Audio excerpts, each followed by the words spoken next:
एक ऐसा खरपतवार नाशक जो आपकी लहसुन की ग्रोथ पर बिल्कुल भी असर नहीं डालेगा और खरपतवार को कई हद तक कंट्रोल कर लेगा।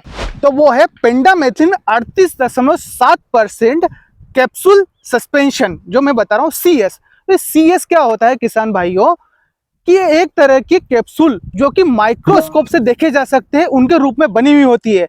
जब हम हमारे खेत में फसल में इसका इस्तेमाल करते हैं तो अचानक से ना लगते हुए धीरे धीरे लगती है, जिससे इसका असर ज्यादा दिनों तक बना हुआ रहता है।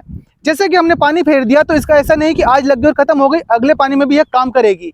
और ये जो पेंडामेथिन मैं आपको बता रहा हूँ, यह आपके खरपतवार के बीजों पर असर करती है। जो बीज आपका गहराई में दबा हुआ है, तो एक पानी में वहां तक दवाई नहीं पहुंची और अगले पानी पहुंचती है तो वहां उस पर भी यह असर दिखाती है और बीज को वहीं का वहीं सड़ाकर उसे खत्म कर देती है। पर किसान भाइयों, जिस बीज का अंकुरण हो गया उस बीज तक ये दवाई नहीं पहुंच पाती है, वो बीज तो उगेगा ही उगेगा। अब उसे रोकने के लिए भी मैं आपको यहाँ पर दवाई बताऊंगा लहसुन के खेत में। तो किसान भाइयों, हमें जो पेंडामेथिन का इस्तेमाल करना है, अब आप यहाँ देख पा रहे हैं कि हमने लहसुन लगा दिए खेतों में। लहसुन बोने के पश्चात हमें प्रति एक पंप यह 120 ml लेनी है। अगर जो 1 एकड़ की आपसे बात करूं तो यह 600 से 700 ml आप इसका इस्तेमाल कर सकते हैं। अब आपको पानी देना है, उसके आगे आगे आप इसका स्प्रे करते जाइए और कोशिश कीजिए कि इसे स्प्रे करने के पश्चात जिस जगह पर स्प्रे किया हुआ है वहां पर 6 घंटे के अंतराल में आप पानी दे देंगे। इस दवाई का असर आपको काफी अच्छा देखने को मिलेगा। कई बार ऐसा होता है कि हमें पेंडामेथिन का रिजल्ट नहीं मिलता है, तो होता क्या है कि हम इसे पहले से उड़ा देते हैं 1 या 2 दिन पहले ही, और उस जगह पे पानी नहीं भर पाते। कई बार होता है कि लाइन बंद हो गई है या 1 दिन बाद लाइन मिल रही है हमें, तो इसका रिजल्ट काफी हद तक हमें कम मिलता है। अब आप कहीं जगह दवाई लेने जाओगे तो वहां पर आपको पेंडामेथिन के साथ में ऑक्सीगोल्ड भी दे देते हैं और बोलते हैं कि आपको इसमें ऑक्सीगोल्ड साथ में उड़ा दीजिए।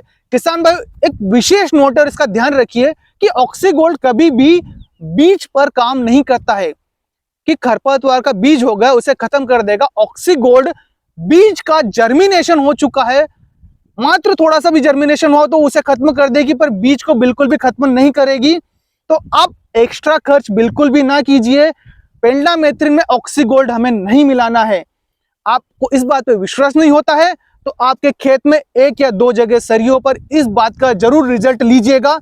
कोई रिजल्ट लेने में ज्यादा हमें दिक्कत नहीं होती है। और मैं तो हर किसान भाइयों से कहता हूं कि जिस भी दवाई को आप खेत में डालते हैं तो खेत का एक कोना हो गया है या छोटी मोटी जगह हो गई, वहां पे जरूर रिजल्ट चेक कीजिए। अब ऑक्सीगोल्ड का इस्तेमाल हमें कब करना है? अब जैसे कि अभी सूखी सरी देख रहे हैं, इसमें तो हमने पेंडामेथिन का इस्तेमाल कर दिया है। उसके पश्चात अब जो यहाँ पर अभी गीली सरी देख रहे हैं किसान भाइयों, इस वाली सरी में 1 दिन के बाद में अगर जो आपके पेड़ यहाँ पर नहीं थम रहे हैं तो आप 2 दिन के बाद में भी ऑक्सीगोल्ड का इस्तेमाल कर सकते हैं। प्रति 20 लीटर पंप हमें 10 से 12 ml ऑक्सीगोल्ड लेना है। क्या होगा कि जो बीज पेंडामेथिन से नहीं मरा है वह ऑक्सीगोल्ड 2 दिन के बाद अगर जो आप डालते हो तो कुछ बीज का जर्मिनेशन हो जाता है, तो उसे भी खत्म कर देगी, तो जिससे आपके खरपतवार पर काफी हद तक कंट्रोल हो जाएगा। वहीं ऑक्सीगोल्ड आपके खेत में क्या होगा, अगर जो सोयाबीन का अंकुरण कुछ हो चुका है तो उसे वहीं का वहीं खत्म कर देगा, जिससे कि सोयाबीन भी आपके लहसुन के खेत में ज्यादा से ज्यादा नहीं उगेगी। किसान भाइयों, आपसे एक विशेष अनुरोध है, आपको जो भी दवाई बताई जाती है उसका एक अनुशंसित डोज ही डाले।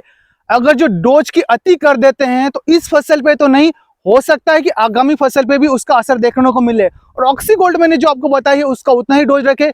यदि आप डोज ज्यादा रखते हैं तो आपके जर्मिनेशन में भी इसकी समस्या की संभावना बनी हुई रहती है, क्योंकि उस समय आपकी लहसुन की जो चोंप निकलती है, जो कली की स्टार्ट होती है, वो बहुत बारीक होती है। अगर जो डोज की अति हो गई तो हो सकता है वो भी आपको जल जाए।